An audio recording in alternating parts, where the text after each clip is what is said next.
शुभविवाह या मालिकेच्या 13 फेब्रुवारीच्या भागामध्ये मध्यरात्रीला आकाश आणि भूमी दोघं जण बाहेर आले बलदेव सोबत बोलण्यासाठी. आणि आता ते बलदेवला सांगतायत की इथे नको थांबूया, आपण जरा साईडला जाऊया, म्हणजे बंगल्यातून कुणी जर का पाहिलं तर आपण बोलतोय हे दिसणार नाही. आणि जर का रागिणी आत्यानी पाहिलं की आपण बोलतोय तर उगाचच ती आता आपल्याला त्रास देईल आणि त्यामुळे इथे बोलत बसणं हे चुकीचं आहे, आपण आता जरा बाजूला जाऊया.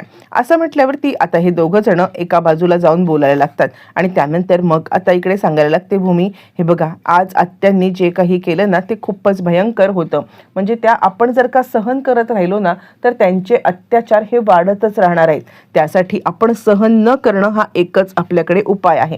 त्यावरती आकाश म्हणतोय पण सहन नाही करायचं तर आपण करायचं तरी काय, आपण काय करू शकतो असं की ज्याच्यामुळे आत्या आता शांत राहील. इकडे रागिणी उठलेली आहे आणि ती आता आकाशभूमीच्या खोलीत डोकावून बघते. म्हणजे आता नोकरांच्या खोलीत डोकावून बघितल्यावरती तिला आकाशभूमी कुठे दिसत नाही, एकटी क्षितिजा बसलेली दिसते.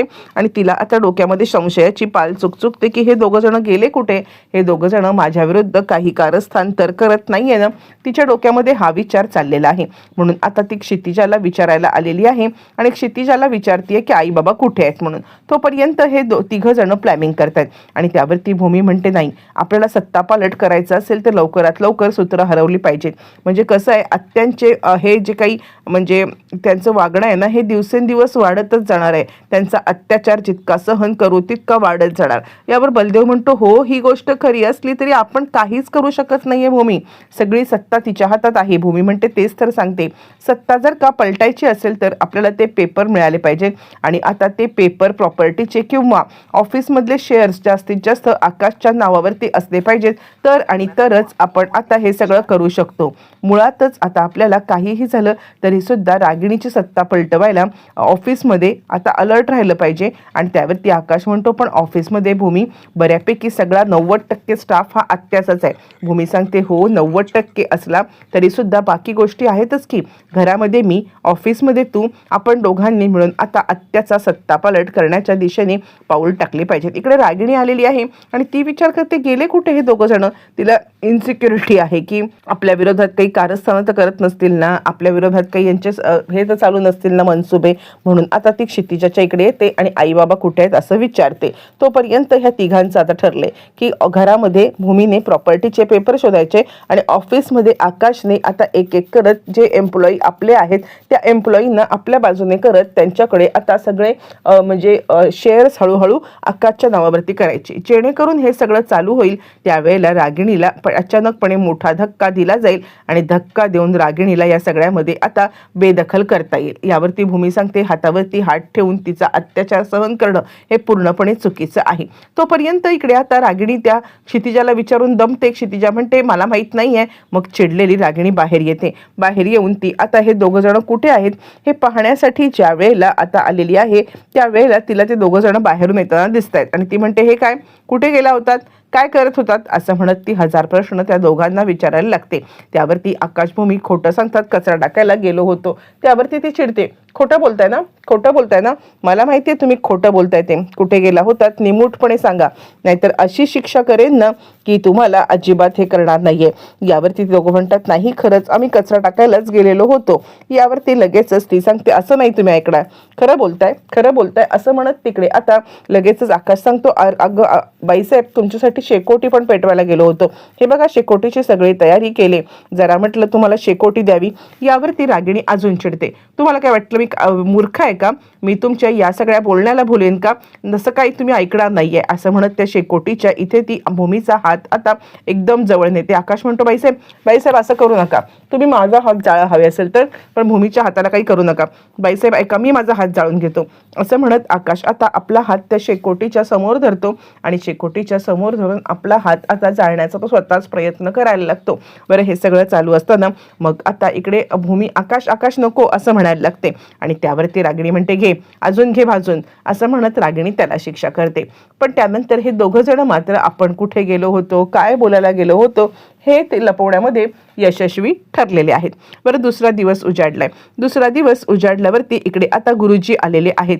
म्हणजे गोखले गुरुजींनी आपल्या अनुयायाला पाठवलंय आणि ते अनुयायी आकाशला म्हणतायत, हां बोला आकाश सर, म्हणजे काय झालं, आज तुम्ही मला का बोलवलेलं आहेत? काही महत्त्वाचं काम आहे का? म्हणजे महाशिवरात्री निमित्त आपल्याला काही पूजन वगैरे करायचं आहे का? त्यावरती रागिणी म्हणते, गुरुजी तुमचा काहीतरी गैरसमज होतोय. त्याने नाही बोलवलेलं आहे, मी बोलवलेलं आहे. मला पूजा करायची आहे आणि ती म्हणजे महाशिवरात्रीची. यावरती आता गुरुजी कुत्सित नजरेने तिच्याकडे पाहतात. तुम्हाला तुम्हाला पूजा करायची आहे? तुम्ही पूजा करणार? यावरती रागिणी म्हणते, का, काय झालं? मीच या घरची सर्वेसर्वा आहे आणि त्यामुळे मीच पूजा करणार आहे. गुरुजी म्हणतात, माफ करा, मला जर का माहिती असतं ना की तुम्ही मला बोलवलेत तर मी इथपर्यंत आलोच नसतो. मला असं वाटलं की आकाश आणि भूमी या दोघांनी मला इकडे बोलवलेलं आहे. आणि त्यावरती रागिणी सांगायला लागते, गुरुजी अहो तुम्हाला माहीत नाही आहे का, मी ऑफिशियली सगळ्याची अनाऊन्समेंट केलेली आहे. सगळी सत्ता आता माझ्या हातामध्ये आहे आणि त्यामुळे मीच पूजा करणार ना. गुरुजी म्हणतात, माफ करा, सत्ता तुमच्या हातामध्ये असली, पूजा तुम्ही करणार असलात ना तरी सुद्धा मी तुमची मदत करू शकत नाहीये, कारण आता पाप्याची मदत करणं हे माझं काम नाहीये. यावरती आता रागिणीला खूप राग येतो. काय बोलताय तुम्ही? मला मला पापी बोलताय? यावरती गुरुजी म्हणायला लागतात, कसं आहे ना, तुम्ही आकाशभूमी यांची सगळी सत्ता आता स्वतःकडे घेतलीत आणि अशा पापी माणसाचं पूजन मी कधीच करणार नाहीये. मला वाटलं होतं की या दोघांपैकी कोणीतरी मला बोलवलंय आणि तुमच्या मनामध्ये आता काहीतरी आलं असेल की आपण चुकतोय म्हणून, पण आता चुकतोय हे लक्षात आलं असेल म्हणून तुम्ही कदाचित आकाशभूमी यांना आता हे सगळं दिलं असेल, म्हणजे सत्ता, म्हणून मला वाटलं आणि म्हणून मी आलो. पण तुमच्यासाठी मी कधीच काम करणार नाहीये, पापी माणसाची मदत मी कधीच करणार नाहीये. असं म्हणत गुरुजी आता खूपच चिडले. चिडून आता त्यांनी खूपच मोठा गोंधळ घातलाय किंवा रागिणीला चांगलाच धडा शिकवलाय. रागिणी म्हणते, जा जा, तुमच्या सुद्धा मदतीची कुणाला गरज नाहीये. तुम्ही सुद्धा काही धुतल्या तांदळासारखे स्वच्छ नाहीये, जा, निघा, जा, माझं जे काही आहे ना ते मी बघून घेईन. असं म्हणत ती गुरुजींवरती चिडले आणि गुरुजी सांगतात, अजूनही वेळ गेलेली नाहीये सावरा, अजूनही वेळ गेलेली नाहीये. काहीही झालं तरी सुद्धा आता इकडे तुम्ही या सगळ्यामध्ये स्वतःला सावरू शकता आणि सावरून आता अजूनही आपल्या हातातली सत्ता त्यांच्या हातात देऊ शकता. यावरती रागिणी चिडते, आणि तुम्हाला कुणी सांगितलंय, तुम्हाला कुणी विचारलंय हे सगळं?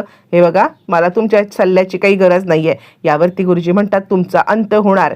हा महाशिवरात्र ते येणारा अक्षय तृतीया या सगळ्यामध्ये तुमचा अंत होणार म्हणजे होणारच. गुरुजींनी इतकी मोठी भविष्यवाणी केल्यावरती आकाशभूमीच्या चेहऱ्यावरती खूप हसू आलेलं आहे.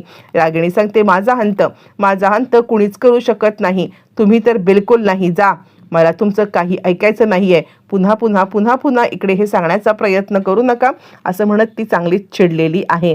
तर आता आकाशभूमीला खूपच छान वाटतंय की या सगळ्यामध्ये आता गुरुजींनी तिला आता चांगलाच फटकारलेला आहे किंवा गुरुजींनी तिला आता चांगलंच दम दिलाय. बरं, हे सगळं चालू असताना मग आता इकडे भूमीने आपलं काम सुरू केलंय. भूमीने आता पेपर जे काही आहेत किंवा भूमीने प्रॉपर्टीचे पेपर कुठे ठेवलेत हे शोधण्याची धडक मोहीम सुरू केलेली आहे. आणि ही धडक मोहीम सुरू करत असताना भूमी आता पहिली रागिणीच्या खोलीत आली. रागिणीच्या खोलीत आल्यावरती ती आता तिच्या पेपर शोधते की कुठे प्रॉपर्टीचे पेपर ठेवलेत किंवा कुठे काय ठेवले. हे सगळं शोधत असताना नेमकी मानसी तिकडे येते. मानसी म्हणते, काय चाललंय, काय शोधतेस काय तू? यावरती भूमी थोडीशी चपापते आणि भूमी आता सांगायला लागते, नाही, मी कशाला काय शोधू, मी काहीही शोधत नाहीये, मी ते आपली साफसफाई करायला घेतलेली आहे. यावरती ती म्हणते, साफसफाई? आणि ती पण इथे तितक्यात नेमकी रागिणी आले आणि काय चाललंय काय, माझ्या कपाटाच्या इथे तुमचं चाललंय काय, असं म्हणायला लागलेली आहे. बरं, तोपर्यंत हे सगळं चालू असताना मग आता ती सांगायला लागते, नाही, कपाटाच्या इथे काही नाहीये, मी म्हटलं महाशिवरात्र येत आहे म्हणून सगळी साफसफाई करून घ्यावी म्हणून मी साफसफाई करायला आलेली आहे. म्हणजे महाशिवरात्रीच्या निमित्ताने सगळी साफसफाई होऊन जाईल. त्यावरती रागिणी चिडले, माझ्या रूमची साफसफाई ज्या वेळेला मी असेल ना त्याच वेळेला करायची, तोपर्यंत बाकीच्या रूमची साफसफाई करायला जा, माझ्या रूमची अजिबात साफसफाई करायची नाहीये. त्यावरती मग मानसी सांगायला लागते, ज्या वेळेला ही या खोलीमध्ये आली ना त्याच वेळेला मी हिच्या मागे आले होते, म्हणजे आता ही काय करते काय नाही हे पाहण्यासाठी. तुम्ही चिंता करू नका, ती साफसफाईच करत होती. यावरती आता रागिणी म्हणायला लागते, हो, तू हिच्यावरती बारीक लक्ष ठेव, ही कधी कुठे काय करेल ना आपण काही सांगू शकत नाही आहोत, म्हणून जरा बारीक लक्ष ठेव, असं म्हणत ती मानसीला सांगते. बरं, हे सगळं चालू असताना आकाश इकडे आपले जे काही ठराविक एम्प्लॉई आहेत, ज्या एम्प्लॉईंवरती तो विश्वास ठेवू शकतो त्या एम्प्लॉईंना आता बाजूला घेतोय आणि सर मला तुमच्या मदतीची गरज आहे. यावरती तो सांगतोय की काय झालंय, तुम्ही बोला ना, तुम्हाला काय मदत हवी ती करायला मी तयार आहे.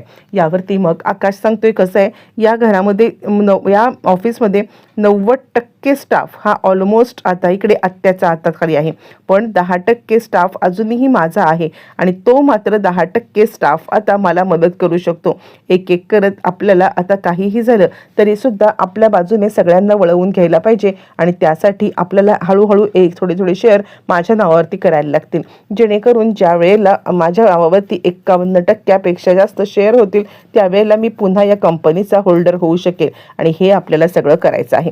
बरं, हे सगळं चालू असताना इकडे आता रागिणी निघालेली आहे ऑफिसच्या कामासाठी तिच्या, आणि ती पौर्णिमाला इन्स्ट्रक्शन देत आहे.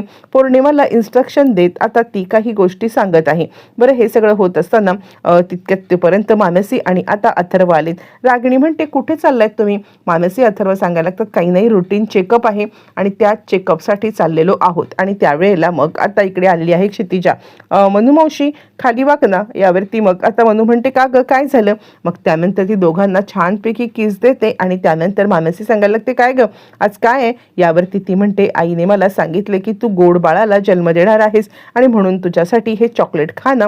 रागिणी तिच्यावरती चिडते, तू ह्या घरात नोकरांची मुलगी आहेस, नोकरांच्या मुलीसारखी राहा. तुझा या लोकांशी काहीही संबंध नाहीये किंवा या लोकांशी संबंध ठेवण्याचा प्रयत्न करू नको, नाहीतर गाठ माझ्याशी आहे. अथर्व, मानसी सांगा तुम्ही यांना की माझ्यासोबत संबंध ठेवायचा नाहीये हिच्यासोबत. यावरती मानसी म्हणते अहो आई असं काय करताय? आकाश आणि भूमी यांच्यासोबत तर आपला काही संबंध नाहीये, पण तरी सुद्धा आपला त्यांच्यासोबत संबंध नसला तरी क्षितिजाने काय केलेलं आहे. आणि त्यावरती अथर्व आता सांगायला लागतो आई अगं असं काय करतेस? म्हणजे असं म्हणतातच ना की प्रेग्नन्सीच्या वेळेला आपण आता बाळांचे छान छान फोटो पाहायला पाहिजेत आणि असे छान छान फोटो पाहत असताना आपण जर का म्हणजे छान मुलांच्या संगतीत राहिलं तर मानसीसाठी ते पण खूप छान आहे ना. असू दे, आपण इतका विचार नाही करायचा.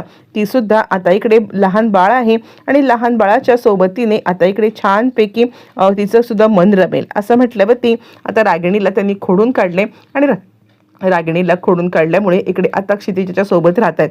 मग क्षितिजा खूपच खुश आहे. इकडे भूमी आता औक्षण करते आणि हे दोघं जण औक्षण करून सुद्धा घेत आहेत.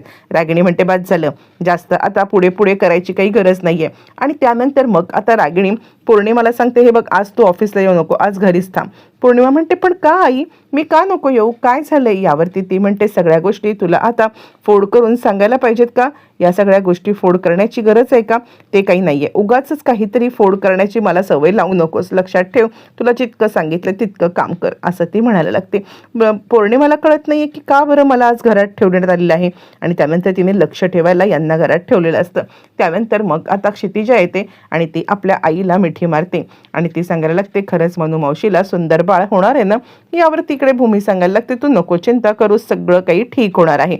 आणि ती आता स्वतःशीच वचन देते की ह्या रागिणीची सत्तापालट मला करायलाच पाहिजे, काहीही झालं तरी आता माझ्या कुटुंबाला मला न्याय मिळवून द्यायलाच पाहिजे.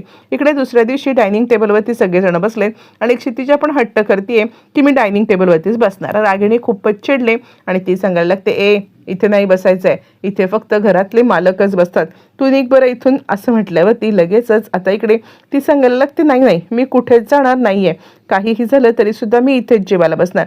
रागिणी तिच्या अंगावरती खूपच ओरडायला लागलेली आहे आणि तू इथे जेवू शकत नाहीस, देईन एक थोबाडी. इकडे आता ह्यांनी मोहीम सुरू केली रागिणी ला पूर्णपणे डिस्टर्ब करण्यासाठी. आणि तिकडे आता तुझी सगळी कारस्थानं माहिती आहेत असं आता बोर्ड लिहून ठेवलाय कंपनीच्या इथे. रागिणी अस्थिर झालेली आहे. ती आता आपल्या केबिनच्या दिशेने येते, पण नेमकं केबिनमध्ये आकाश काहीतरी फाईल चाळतोय आणि रागिणी मागून येऊन उभी राहिलेली आहे. ज्या वेळेला रागिणी मागून येऊन उभी राहते तू इथे काय करतोयस असं म्हणत त्याच्या अंगावरती ओरडते. आकाश आता चपापतोय. सत्तापालट करण्याच्या दिशेने दोघांनीही पाऊल तर उचललेलं आहे, पण हे पाऊल कसं यशस्वी ठरणार किंवा हे पाऊल कशा पद्धतीने पुढे आता जाणार येणाऱ्या भागातच कळणार आहे.